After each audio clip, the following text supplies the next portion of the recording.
Hello, my name is Toni Whalen, and I teach English at the Tarrant County College Northeast campus and at some of our dual credit partner high schools.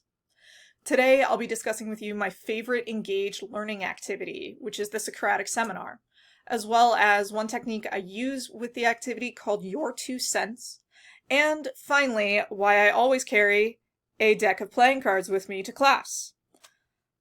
Personally, the Socratic Seminar is my favorite way of conducting a classroom discussion, because it was used in the majority of my own college classes. And I find it to be a good low-stakes way of getting students to engage with a text and its ideas without the fear of saying or just being wrong about how they're approaching it. So let's go ahead and start talking about this activity and this technique. Many of you will already be familiar with the Socratic Seminar, which is a formal method of discourse, generally with the participants seated in a circle. The Socratic Seminar is a popular method of engaging in class discussion that is based around the dialogues of Socrates as recorded by Plato. It focuses on developing a deeper understanding of a text and its ideas. The participants in the discussion ask questions, provide answers, and critique the ideas given in the text, while also responding to each other. The instructor facilitates and guides discussion by offering open-ended questions for participants to consider. Beyond that, the instructor is usually hands-off, refraining from providing answers while allowing the participants to lead the discussion. Now, for as widely used as the Socratic method of discourse is, it does have one major weakness. It relies on the active participation of the students for the discussion to proceed. So the question becomes, how can we make it better by making sure students will participate? One way I handle that is to use a technique called Your 2 Cents, that plays off the idiom of adding your 2 cents, or your opinion, into the conversation. Using this technique, the instructor sets the expectation that each participant must add their 2 cents into the conversation.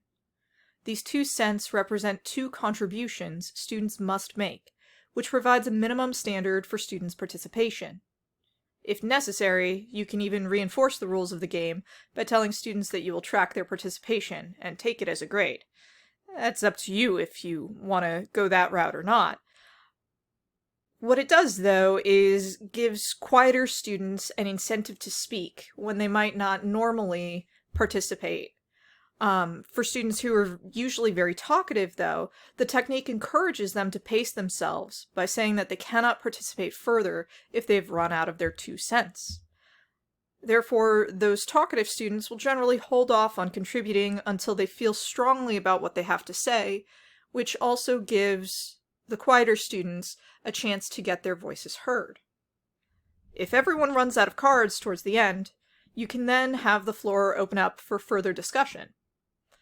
Many instructors who use this technique provide pennies, either real or fake, to represent the 2 cents. It gives students a visual cue of how much they have contributed. My preference, though, is to use a deck of playing cards, so that students can hold them up to show that they want to contribute, and also to show that they still have at least one of their 2 cents to add in. When teaching online, the Socratic Seminar and Your 2 Cents can be used in a very similar fashion through synchronous sessions. So, for example, if you're using Blackboard Collaborate, you can require students to be called on twice using the Raise Your Hand feature throughout the discussion. If you're teaching online asynchronously, though, it may not be as obvious, but Your 2 Cents can be easily adapted to online discussions. The instructor can begin a discussion board thread on the text by providing several open-ended questions for students to respond to. As their 2 cents, students can then create their own replies, responding to one of the prompts, and then by responding to other participants' replies. To encourage good responses, the instructor might even provide their own examples to show what a good response looks like. It also allows the first few students replying to add on right away without having to wait on other students to get their responses in. When teaching in a dual credit environment, I have found this technique works just as well as in my on-campus classes. However, there are often other considerations to address with a dual credit class. Sometimes your class size may be larger than in an on-campus class, and the number of participants may become unwieldy. Instead, you can split the class up into 2 circles. The inner circle participates in the initial Socratic discussion, while the outer circle observes. Then, after a set period of time, you can switch the circles and continue the discussion. Or, you can have the outer circle report out on their observations of the inner circle's discussion. This further helps to encourage students to actively listen to the input of the other participants, rather than simply responding to the instructor.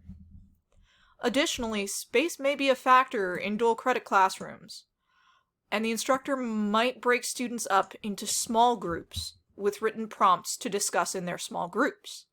The students then conduct their own seminars guided by those prompts, while the instructor is free to float around the room and listen in on the discussions. The small groups can then be brought together to report out to the class as a whole. And as a bonus tip for those playing cards, assuming you already have them for your 2 cents, there are a couple of other things that you can use them for that make them really helpful to keep in your pocket as you're going into your classes.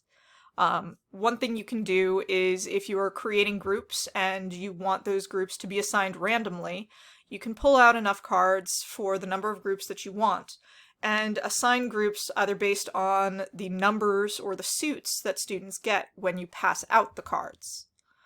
Also, if you are engaging in an activity where maybe you're giving students points, you can use the cards to designate points that are gained or points that are lost.